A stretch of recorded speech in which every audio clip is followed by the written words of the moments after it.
विलायत न्यूज़ में आपका स्वागत है। देश विदेश में मिडिल ईस्ट और इस्लामी देशों की अहम खबरों के लिए आप देख रहे हैं हमारा खास प्रोग्राम वर्ल्ड बुलेटिन। बुलेटिन की शुरुआत में नज़र डालेंगे आज की अहम सुर्खियों पर।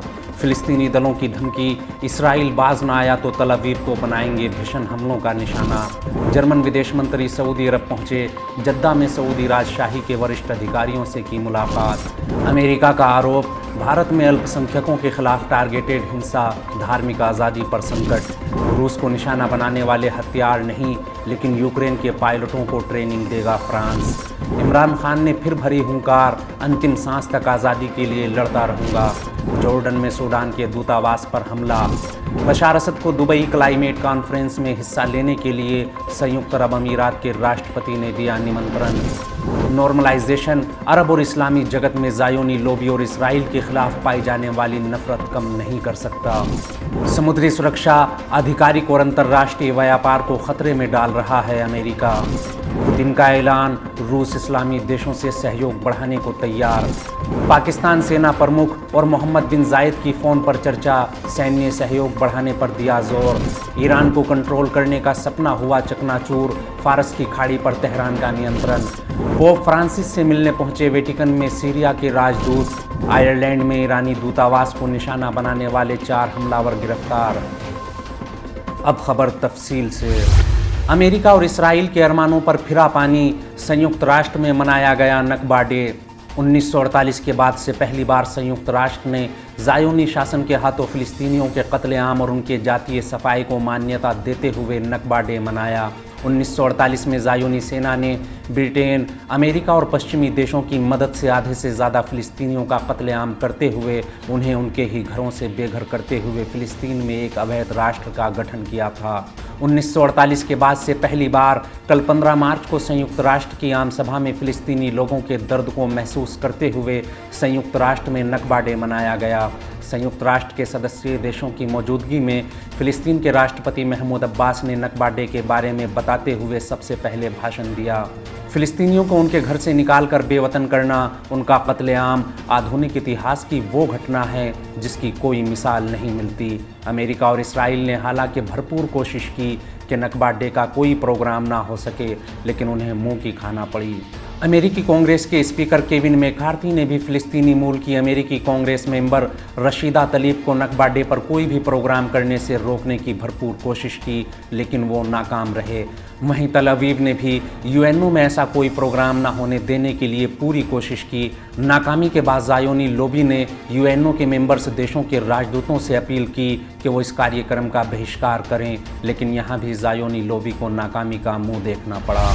अगली खबर में भारत को धार्मिक हिंसा और मुसलमानों के खिलाफ बढ़ती नफरत पर अमेरिका की ओर से दी गई नसीहत की बात करेंगे। अमेरिका ने प्रधानमंत्री मोदी की यात्रा से पहले दिया झटका, धार्मिक हिंसा और मुसलमानों को लेकर दी नसीहत। 22 जून 2023 को प्रधानमंत्री नरेंद्र मोदी की संयुक्त राज्य अमेरिका की आधिकारिक यात्रा को लेकर जहां मीडिया में अभी से उत्साह का माहौल है, वहीं अमेरिका की ओर से जारी की गई सालाना रिपोर्ट में देश पर जमकर निशाना साधा गया। हालांकि अमेरिका के विदेश मंत्रालय के उप प्रवक्ता वेदांत पटेल ने कहा कि पीएम मोदी का अमेरिका दौरा दोनों देशों के बीच साझेदारी को गहरा करने का अवसर होगा। पटेल ने मोदी की आगामी यात्रा के बारे में अमेरिकी विदेश विभाग और एंटनी ब्लिंकन की दिलचस्पी को लेकर भी बयान दिया। इन सबसे अलग चर्चा का विषय अमेरिका की वो सालाना रिपोर्ट है जिसमें भारत पर धार्मिक हिंसा, मुसलमानों, ईसाइयों और सिख जैसे धार्मिक समूहों के साथ होने वाली टारगेटेड हिंसा को अहम मुद्दा बताते हुए चिंता जाहिर की गई है। अमेरिकी विदेश विभाग ने धार्मिक स्वतंत्रता पर अपनी सालाना रिपोर्ट जारी की है। इस रिपोर्ट में भारत में मुसलमानों और ईसाइयों समेत दूसरे धार्मिक अल्पसंख्यकों पर हमले की बात कही गई है। मुसलमानों, ईसाइयों और अन्य अल्पसंख्यकों के खिलाफ टारगेटेड हमलों का हवाला देते हुए एक अमेरिकी अधिकारी ने कहा कि हम इन मुद्दों को हल करने के लिए अपने समकक्षों से सीधे बात करेंगे। नाम न छापने की शर्त पर पत्रकारों को रिपोर्ट के बारे में जानकारी देते हुए इस वरिष्ठ अमेरिकी अधिकारी ने भारत की विशाल क्षमता की बात की और कहा कि हम लगातार हो रही धार्मिक हिंसा से दुखी हैं। इस अधिकारी ने कहा कि इन चिंताओं के संबंध में हम सरकार को हिंसा की निंदा करने और धार्मिक अल्पसंख्यकों के प्रति अमानवीय बयानबाजी करने वालों को जवाबदेह ठहराने के लिए प्रोत्साहित कर रहे हैं।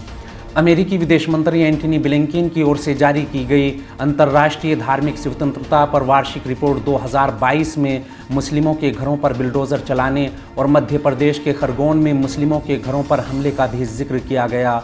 अमेरिका के इस वरिष्ठ अधिकारी ने सोमवार को कहा कि रूस, भारत, चीन और सऊदी अरब समेत कई देशों की सरकारें खुलेआम धार्मिक समुदाय के सदस्यों को निशाना बनाती रही हैं।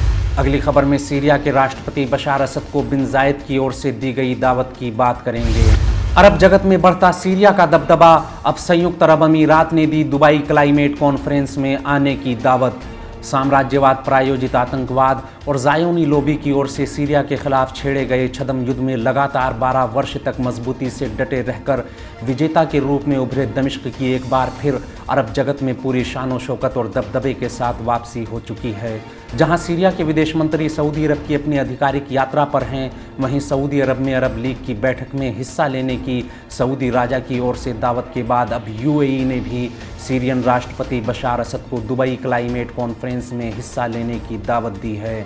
मीडिया रिपोर्ट्स के मुताबिक संयुक्त अरब अमीरात के राष्ट्रपति मोहम्मद बिन जायद ने बशार असद को दुबई जलवायु सम्मेलन में हिस्सा लेने के लिए आधिकारिक दावतनामा भेजा है।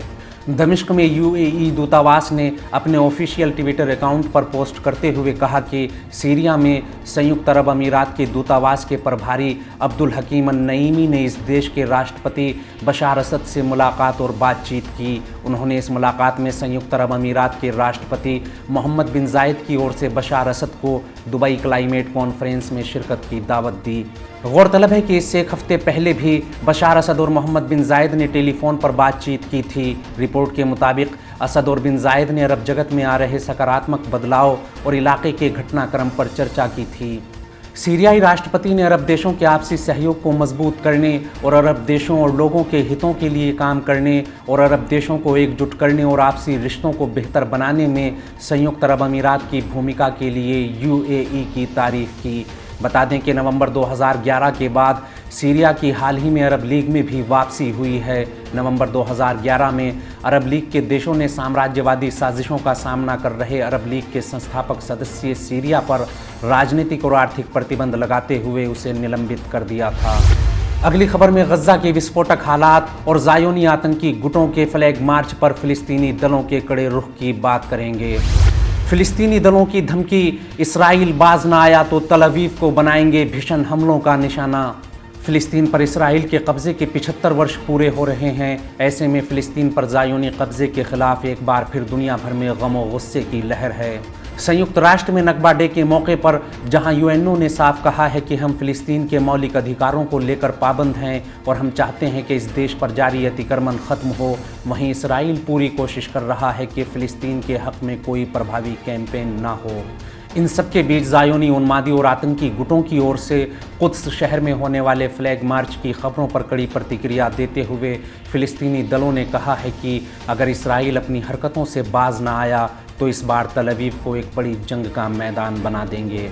मिस्र की कोशिशों के बाद 5 दिन तक चलने वाली जंग रुकने के बाद एक बार फिर फ़िलिस्तीनी दलों ने साफ किया है कि वो मस्जिद अक्सा के बारे में किसी भी तरह की हरकत बर्दाश्त नहीं करेंगे और ज़रूरत पड़ी तो इस बार तल अवीव को दर्दनाक हमलों का निशाना बनाने के लिए तैयार हैं। ज़ायोनी आतंकियों की तरफ से होने वाले फ्लैग मार्च को हमास की ओर से निशाना बनाए जाने की संभावना पर बात करते हुए ज़ायोनी सेना के एक सीनियर ऑफिसर ने कहा कि इस मुद्दे पर जितनी बात की जाए खतरा उतना ही गंभीर लगता है। हमारा दुश्मन बेहद ताकतवर है, उनके पास भरपूर सलाहियतें हैं। फ़िलिस्तीनी दलों ने इससे पहले भी फ्लैग मार्च को लेकर चेतावनी दी थी। फ़िलिस्तीनी जहां कुद्स के मुस्लिम इलाकों से ऐसे किसी भी मार्च के गुजरने को भी उकसावे वाली हरकत मानते हैं, वहीं ज़ायोनी गुट इसे बैतुल मुक़द्दस और कुद्स शहर पर इसराइल के नियंत्रण और संप्रभुता की निशानी बताते हैं। हमारे आज के इस बुलेटिन में फ़िलहाल इतना ही। देश विदेश, मिडिल ईस्ट और इस्लामी देशों की अहम खबरें जानने के लिए विलायत न्यूज़ से जुड़े रहिए।